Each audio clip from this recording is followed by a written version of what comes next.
This is the Cool Running Podcast. On this episode, Ben and Roberto are joined by Rob Hitchmough, host of the What the Fartlek podcast. On this episode, we're joined by Rob Hitchmough, who goes from being podcast host to podcast guest. It's nice having a fellow Northerner drop in for a chat. Thanks for joining me and Roberto for a chat, man. Oh, mate, no, thanks for having me. Really happy to be here. Looking forward to chewing the fat with you lads for a little while. Nice. All right, man. I'd like to start off by asking you, Rob, why did you start running and what changes it brought to your life? Good question, man. Let's fire straight in with the tough one, shall we? I think the thing for me, man, is that with running, you've got to have a hook. So there's always something that gets you there, whether it's a transformation journey and whether it's fundraising, whether it's for somebody who's passed away. There's always an origin story, if you want to call it that. And for me, it's fundraising. So I always find that running is a good vehicle to raise money. I am a reluctant runner, if I'm honest. I don't get a lot of joy from running, says the guy hosting a running podcast and running marathons. But I always run better when I've got something to run for. And I think the key thing for me, go back to 2013. My friend had been diagnosed with leukemia at 21 a couple of years earlier, which was really tough on us. He recovered, which was great, and we were living together at the time. So it was like a really big thing, really sort of made you question your own mortality. It was deep. I'd lost my grandfather to cancer. My maternal grandfather had just been diagnosed with cancer for the second time. So it was just kind of like, man, I'm in my 20s, I'm drinking too much, I'm not really doing anything with my life. It'd be nice to have something to focus on and use it as a vehicle to raise a bit of money. And so that's where running kind of started for me. I raised for Leukemia Cancer Society. So leukemia my housemate had a few years earlier. Raised a decent amount of money, nothing special, 600-700 quid or something. Did a bunch of 10Ks, did a half marathon at the end of it. And you know what? Really enjoyed it. Loved the experience of race day, loved doing park runs. Got the bug, as they call it. Had been told that for someone who didn't really know what he was doing, I was all right. You know what I mean? I was posting decent times without really knowing what was going on. Didn't have a running watch or anything like that. And 2014 was then meant to be like, you know, the year that I really kick on. I was going to join a running club. I'd signed up to a marathon. It was going to be, running's a big part of my life. And then, unfortunately, I met my wife and I got happy and fat and other things took over. And I don't regret it for a second. But, you know, it was one of those where running just took a back seat. And apart from the odd park run where I'd run 5 minutes slower than I was doing the year before and felt really sorry for myself, running kind of took a back seat until 2018. And then 2018, my mother-in-law was diagnosed with breast cancer. And so, again, the light bulb switched. And it's always there. There's always a trigger for me. So it was like, let's raise a bit of money for Marie Curie. So did that. And then just kicked on from there, really. It hasn't gone away since then. So love raising money, doing the fundraising. We've raised money through the podcast for Prostate Cancer UK, another charity really close to my heart. So we've worked with Sheffield Children's Hospital before. I've done little bits and bats for Bluebell Wood, which is an end of life care hospice for children in South Yorkshire. It's amazing. So yeah, man, it's for me, running's just all about getting out there, doing a bit of good in terms of the charity side of things, but more importantly as well for me, staying fit because I'm getting old now and I've got to keep the pounds off some of all the beer I drink. Yeah, that's awesome, man. That's a way better reason for the reason I started. Mine initially was just to get rid of my beer belly, which for some reason I've still got after all these years of running. Mate, don't get me wrong. I'm all valiant on me high horse here. Definitely the fact that it allows me to continue drinking copious amounts of beer. That is a driving factor as well.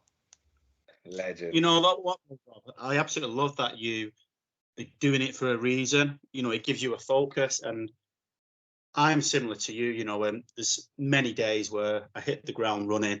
You know, I'm not getting a lot of joy out of it, but I've got to go back to those affirmations of why I'm actually running. Not running because, you know, I want to lose weight or for vanity reasons. Usually it's because of selfless reasons. And I absolutely love the fact that your focus and structure when it comes to running is all about fundraising. So I take my hat off to you. Yeah, thanks, man. And you know what? It's not to say that it's a more noble pursuit than anybody else, man. If you're looking to run because you do want to lose weight, if you're looking to run because you want to look a little bit trimmer, if you're just wanting to get out and be sociable with people, that's absolutely fine. But you've got to find your why. If you don't find your why, then you're just fumbling around in the fog, and you are going to get distracted, and you are going to like you said, when you have those difficult days and you fall off the wagon, it's going to be hard to get back on and crack on. If you've got a why, if you've got a reason, whatever it is, if you just keep reminding yourself of it and you keep clinging to it and you keep remembering it, then it's going to make that journey a lot easier because you've got an end goal. Yeah, I've noticed as well, a lot of people that I've seen on Instagram did start to lose weight. Originally, that was the reason why they started. Maybe they've had a baby or just unfit, and then they fell in love with it. And it's, you know, they've become obsessed. Like it's a lot of people I've seen that happen to me, myself as well. Yeah, definitely, man, definitely. And it's great seeing those journeys. It's so nice seeing people who, in their own mind, probably never thought they would be considered a runner, suddenly becoming such an integral part of the running community. And that's what I love so much about, particularly the online running community, is that, you know, the elite running is incredible. You know, the Olympics, the World Championships, these guys that post these incredible times, but that's not what our running community is about, in my opinion. Our running community is about everybody feeling safe and comfortable to go on a journey and to find something that gives them joy. Doesn't matter how fast you run a 5K, it doesn't matter how far you run on a Sunday. If you run, man, you're a runner. And I think that seeing those journeys through the online community, through Instagram, through social media, and through the things I've done with the podcast in the last year is just so humbling and so inspirational. How important do you think Instagram is for the running community? I think it's massively important. I think it can be an incredibly dark place, and it can be a difficult place. It's a very easy place for you to sit with your own thoughts and compare yourselves to others. And when so many journeys are just at your fingertips and you see so many people doing so well, even though in reality they're probably going through their own struggles behind those squares, it can be dangerous and it can be difficult. And I think we do have to work on ourselves and how we factor Instagram and how we factor social media into our running journeys. But when used right, man, such a powerful tool. Like, I've been on holiday from work for the last 3 weeks. The amount of people I've met up with, gone for a run with, gone for a drink with, just hung out with a little bit, just had a quick phone call with. It's incredible to think that these are people that 10 months ago I didn't really know. That's what I love about the online community. You know, it's so inclusive, and you know, just following on from a comment that you made a few minutes ago, Rob. You know, you've got to find your why, and that's important when it comes to Instagram or social media. Whatever content you're putting out there is your why, not their why. You know, you're doing it for yourself. You know, you're not doing it to be judged, although there are people out there who will be judgmental. We've all got prejudice, but you know, the most humbling thing about Instagram for me is, you know, you've got all three of us guys right now recording, and let's be honest, a year or two ago, you know, we probably wouldn't even talk to each other when we're passing one another in the street.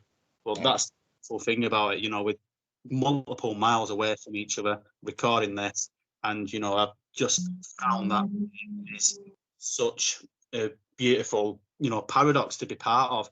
You know, you can just put out there, and all it takes is someone to like your photograph, and before you know it, you could be best of friends 6 months down the line. Definitely, man, definitely. And you don't know who you're influencing as well. So, you know, as long as you are positive in your content, as long as you're honest, I think it's really important to be really, really honest in what you're putting out there. I'm not talking like using filters and that kind of stuff. Man, you do you, and you do what makes you comfortable. But in terms of when we're talking about our stories, don't feel pressured or influenced to have to put out a story that is not real to you, because it's not going to resonate with people, in my opinion, and equally it's not going to feel organic, and it's not going to feel true to yourself, and you will get so much more out of it, or I've certainly, from my limited experience, I've got so much more out of it from just trying to be honest and to talk about the good and the bad. And when it comes to running, there's a lot of bad, man. It's hard. It's all it takes is a bad run, and you know, your world can fall apart. moving on then, Rob, I'd like to ask you, what three people would you like to grab a coffee or a beer with, and why? That's a really difficult question, man. I wasn't prepared for it. It's difficult because there's so many. I guess there's so many famous people from throughout history that you think I'd really love to pick your brain. I'd really love to have a sit down with you and find out kind of how you tick. But equally, there's a lot of people just in the online running community who I'd love to grab a beer with. You know what I mean? That question's so open to interpretation. I mean, if we focus in on people that inspire me, I am a huge Man United fan for my sins. Eric Cantona is king.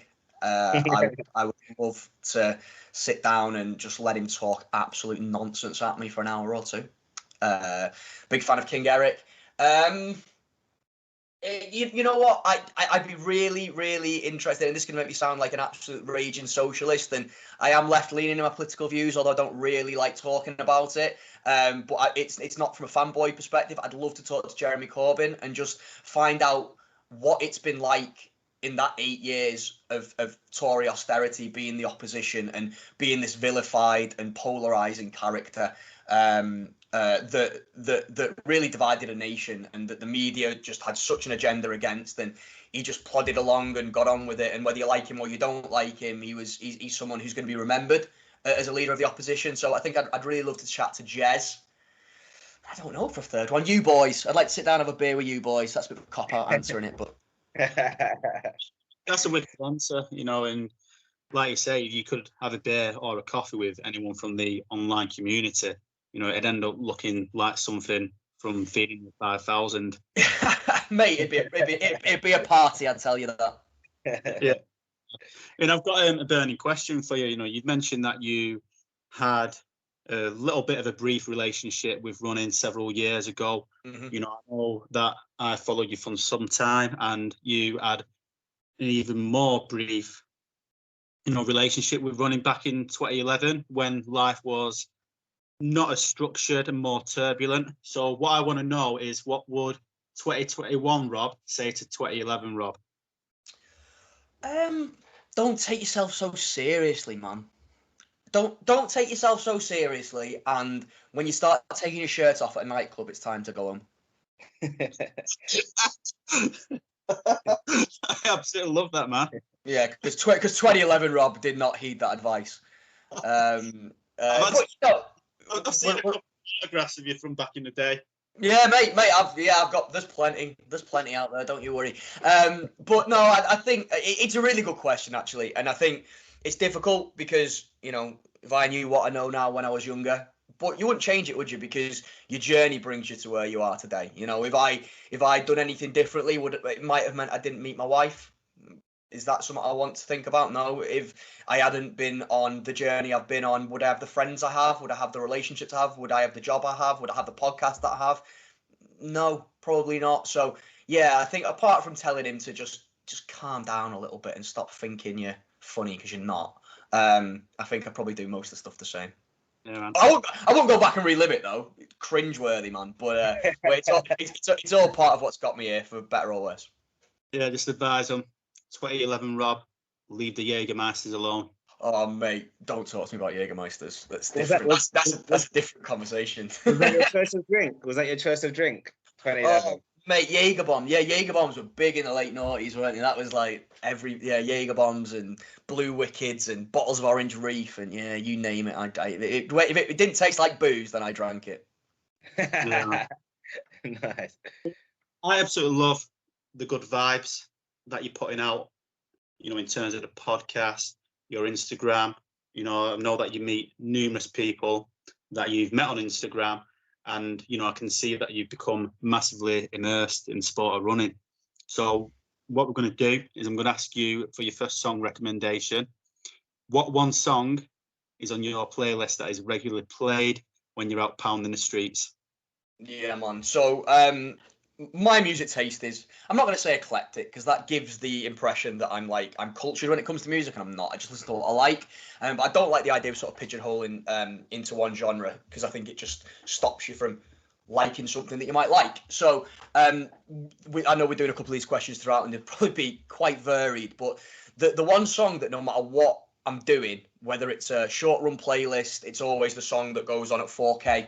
I always time it because that's my bring me home song. If I am if I'm doing a marathon or a half, it's always my pump up song at the start to get me going. If I'm feeling a bit down, it's a good song to listen to. It's Harder Than You Think by Public Enemy. So listen, when I was a teenager, I was all about the rock music, man. You know what I mean? I was one of those youths, and didn't really have a lot of exposure to hip hop apart from stuff like Eminem, Dr. Dre, Snoop Dogg, the stuff that was really in the mainstream, and liked it fine, but it wasn't really my jam. I was more into my rock music, and I'm sure you guys will remember Tony Hawk's Pro Skater, Anthrax, and Public Enemy. Did a song together called Bring the Noise, which is a reimagining of a Public Enemy song. And I just fell in love with it, and Chuck D's just a man, and the stuff he was singing about was stuff that had never been on my radar, being a middle class white kid from a northwestern town, and it was just eye opening, and Public Enemy just became part of my rotation. So I bought a couple of albums, and it was just something I listened to, and then didn't forget about them, but they didn't really put anything new out for a while, did they? And so just kind of figured, I've got these albums and they're great, and I'll listen to them, and that's fine. And then got to about 2012, and if you guys remember the London Olympics, super inspired by the London Olympics, and particularly by the Paralympics. And it was, again, real eye-opening moment, the Paralympics for me. These amazing athletes doing amazing things, overcoming so much, and here's me with my shirt off drinking Jägermeister. And it was a real kind of like come to God moment, and thinking I've got to do a little bit more. And it's kind of when I sowed the seeds of starting running and getting into it. And Channel 4 did the broadcasting for it. And I don't know if you guys know this or remember, but Harder Than You Think was the theme song. And it just hits with that kind of moment where it's like, thank you for letting us be ourselves. And it's just like, and I listened to it and I was like, that's Public Enemy. Oh, Public Enemy put it up. This is a banger. And just that song, just everything related to it. The fact that I really like Public Enemy, I really like the music they put out, but I'm also that kind of time in my life, and the Paralympics being quite important to me in 2012. That's just the one that it just gets me going, gets the adrenaline going every time. And let's face it, it's an absolute banger. You're currently training for Chester Marathon this autumn. You're doing it on behalf of charity, and during your training, you've had somewhat of a transformation. Tell us more about that. I don't know what you're talking about, to be honest, man. Transformation in terms of my flawless good looks, my flowing long hair, my beautiful beard.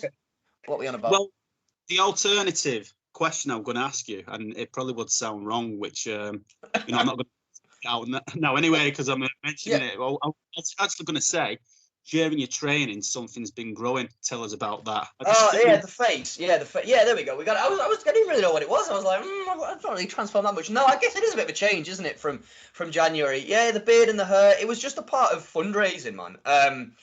What I'm very aware of is that in the past, the majority of my fundraising has come from just begging family and friends on social media. Going into work and getting work colleagues to sponsor me and that kind of stuff. And I've got to a point now where it's like, people know that I run, so who's going to give me money to run? Yeah. So this was the, it's one of them where it's like, and the majority, we've raised £1,800 this year for Prostate Cancer UK, and I can look through the list of donations, and very, very few of them come from people outside of the running community. Because it's just not, for people, it just doesn't have that same, Rob's running a marathon. Well, didn't he run one the other year? Well, yeah. Well, I'm not giving any money for that, am I? So, and it's fair enough, you know what I mean? It's all relative, you know what I mean? If you're running your first marathon, it's a big deal. If you're running second, third, fourth, fifth, it's not quite the same. It's not quite the same selling point, is it, for getting people to part with their hard-earned cash? So this year for fundraising, it was all about being creative, and you might have seen we've used the podcast as a vehicle for that. So we've done quiz nights, virtual quiz nights in lockdown. We did a charity football game. I did an ice bucket challenge, and the beard and the hair were just part of that. I've had quite short hair, been very close shaved for the last 15 years. Can't really grow a beard, to be honest. So it was an interesting transition to see what would happen. And it was just a case of, let's just let my face get fluffy, get my hair get longer. Then I'm going to shave it all off just before Chester. Yeah, man. Yorkshire's answer to Jason Momoa. yeah. Try telling my wife that. The smart price Jason Momoa. like someone's deflated him. You've got to look at it from a different angle, and you essentially look at a different, unique selling point. And I know what you mean when you say that. You've run a marathon before, so for people who are non-runners, they don't see it as a big deal anymore. But I had that the first time I ran a marathon, so I mentioned it to my parents. Oh, I'm running Manchester Marathon, and they just responded, "All right, nice one." Didn't really understand that running 26 miles is just going to push your body through the limit, and you're going to be absolutely knackered probably for 4 to 6 months while you're doing your training as well. Like, all right, nice one. Like it was just me going out for a walk or a steady jog in the park. Yeah, they just don't know, do they? Parents just don't understand. What I'd like to know, Rob, is where is your favourite place to run? And also, if you could run anywhere else in the world, so place on your bucket list, where would it be? Oh man, it's a great question. You know what? I got this question. Didn't ask me anything on the socials about 3 weeks ago, and someone asked me this, and I find it really hard to answer because there's definitely places in the world that I would like to run. I'll answer that part of the question first. There's definitely places in the world I'd like to run. I'd love to go to New Zealand if it ever opens up again. It's just a beautiful part of the world. Bit of a Lord of the Rings fan, so I'd love to go there. I'd love to run in Canada. Canada's a country that really interests me. And I guess the States as well, but there isn't really a race or an event that particularly appeals to me. For me, it's more about I love running with people and I love running with friends and I love a race weekend. That's like my happy place, is when you've got a group of pals and we might have an Airbnb on the Saturday and the Sunday night, and everyone gets an early night on the Saturday and we run the race on the Sunday. Everyone gets the medals. Everyone, did you get your PB? Didn't you get your PB? Everyone's happy. You're consoling people who might not quite got there. You're celebrating people's successes. And then you go to the pub and you have a couple of bevies and you go and get some food. And that for me is just the dream. Get rid of the kids for the weekend and just have a chill out with pals. And so my favourite places to run, if I was to talk about the best places that I've run, it's those kind of events. And we've got a couple of them coming up. We're doing Alton Towers, a big group of us, half marathon and run through event in November. Chester Marathon, there's about 12 of us going to that. I just running with people and it never used to be for me because I'm quite an extrovert, but at the same time I did used to like my own company when running. But just recently, I've really found the pleasure in running with people and meeting up with people and just getting to know people. I guess it comes from the podcast, really. Just learning about people and getting them to tell you their stories. It's a great way to pass the time. Oh, yeah. Nice. So I want to know, Rob, when are you coming to North London, the mean streets of Edmonton, to do a run with me and to finish off at a lovely Texaco garage? Mate, as long as we can sandwich a park run in there, then I'm yours whenever you want, mate. We'll sort something out. Nice. What else I wanted to know? I wanted to ask you this earlier on, but when it comes to like your running shoes, Mm-hmm. what do you use for like fast running? Do you mess around with carbons or? No, man. I'm not against carbons. I don't really enter into that. I don't really care, if I'm completely honest. Matt and Jack on our show argue about it all the time, and if I'm honest, I don't give a damn. Running what you want to run, man. Running socks if it makes you happy. But you know what I mean? We're not, at the end of the day, we're not elite runners. We're not, there's a different conversation when you talk about the elite sport and, at what point does it become cheating? At what point does it become unfair on the competition? But that's a different conversation. That's like talking about Premier League footballers. That's not us. When you're talking about us, if you want to shave 30 seconds off your park run time by buying a pair of Vaporflies, then that's your money and you spend it that way. For me, I don't, and the reason I don't isn't any other reason than probably fear and habit. So I pronate really badly, and so I've been wearing Saucony Omnis for 6 or 7 years. Same shoe. I wear it for speed sessions. I wear it for 20-mile runs, and I just wear them down. And every 4 or 5 months, I buy a new pair. And I've recently moved to endorphins because I think what's happened is my foot's corrected itself a little bit from all those years of running on such a big wedge, such a big medial post.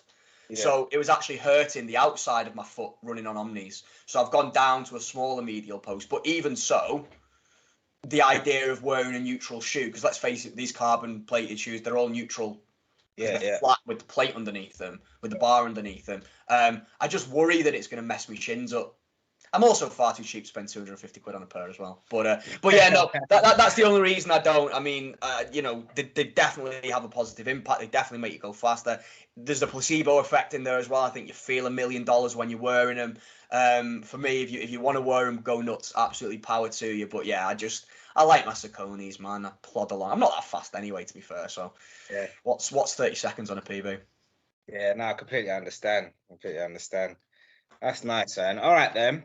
Well, now, Rob, it's time for you to let us know what song, no matter what mood you're in, happy or sad, uplifts you and makes you feel on top of the world. So I'm going to go the complete opposite end of the spectrum to Public Enemy.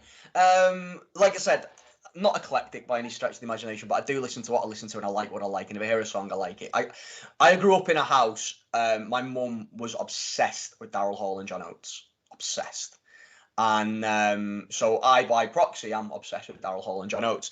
And probably the most famous Daryl Hall and John Oates song is, apart from maybe Man-Eater. Man-Eater is pretty famous. But You Make My Dreams Come True, which is it's just the happiest song that's ever been made, I think. And if I'm ever down, it's a good pick-me-up song. If I'm ever it's a great song to walk to. If you ever want to accidentally start dancing on the street, that's the song that you dance to.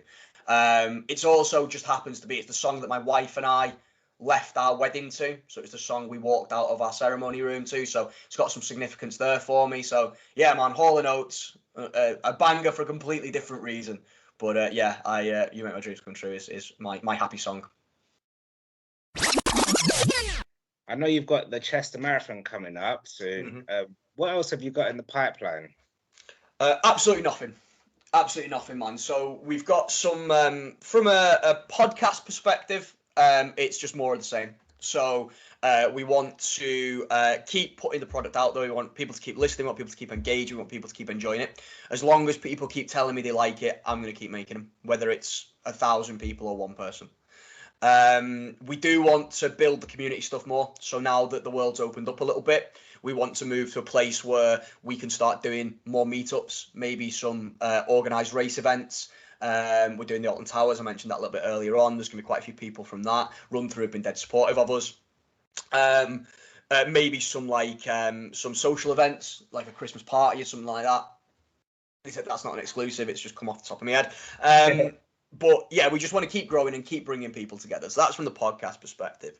From my perspective, running wise, Chester, I'm probably one and done. I don't think I've got another marathon in me. I was meant to do Berlin in 2020. It was put back. I had in my head, I just want a major. I just want one star, and I'm happy. And then my charity place got cancelled for the deferred 2021 place. So I'm almost doing Chester out of stubbornness. I've not really got a desire to run a particular time or to achieve something over the marathon distance other than I wanted a major, I wanted a star. So Chester's more for the experience. My friends were running it anyway, my wife's running it anyway. So it was just to be part of that environment. So I think from a running perspective, for me, I'm no marathon next year, and I want to get back on the speed work. So I've lost a lot of speed. I hate talking about PBs and times. It absolutely grinds me. But I do have a time over my 5K that I was really close to knocking off before COVID hit. And then it's gone down the Swanee since because my speed works fell off. So I'd really like a good 6 months of just doing speed work, good blocks, some nice gentle long runs on a Sunday, and then just see where that 5 and 10K time goes. So yeah, just get out to more races, meet more people. And then the other thing for me is I've started emceeing for Run Through. I did my first event at Heaton Park early August, which was really good fun.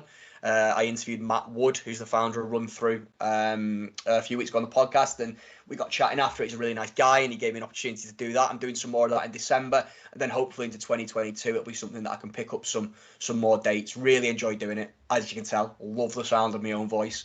So it's just me talking for 4 hours, and no one's allowed to talk over me, so it's boss. So yeah, a bit more of that.